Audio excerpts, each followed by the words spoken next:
L'invention de l'alphabet est une révolution dans la révolution. C'est sans doute l'acte le plus éblouissant de toute l'histoire de l'espèce. Lorsqu'on les examine, en particulier le majuscule, on voit bien que le A majuscule, c'est une tête de bœuf à l'envers.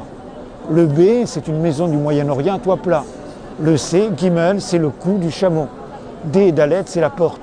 Tout le passé est là, mais qui nous échappe parce que nous avons cessé de percevoir les signes comme représentants des choses. Nous les percevons simplement comme l'expression d'un son.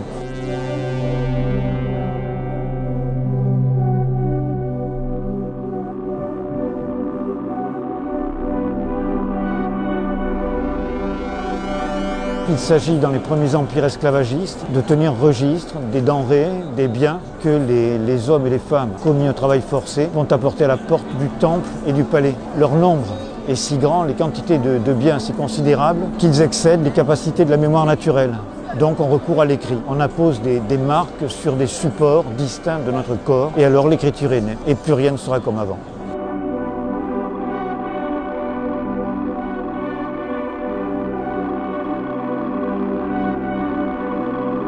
On mime les choses. Le soleil égyptien, Ra ou Ré, c'est un disque, comme le soleil au ciel d'aujourd'hui. Le signe chinois qu'on prononce Ren, qui désigne l'aube, est une silhouette bipède. Seulement, il y a des milliers et des milliers de choses et les systèmes analogiques sont extrêmement lourds.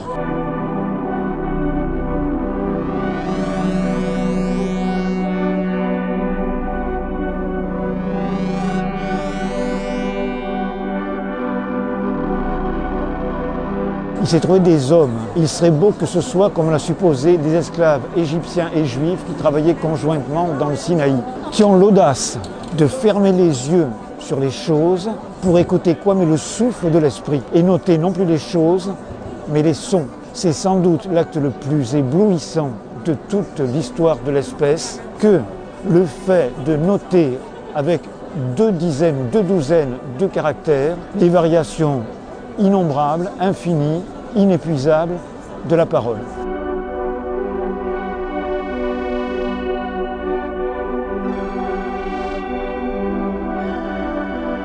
Ce sont les Grecs qui ont presque tout inventé, qui ont aussi ajouté cette touche qui manquait aux alphabets phéniciens, à savoir les voyelles. C'est pour ça que leur alphabet est à la fois resplendissant et à mes yeux du moins éternel. Il durera toujours.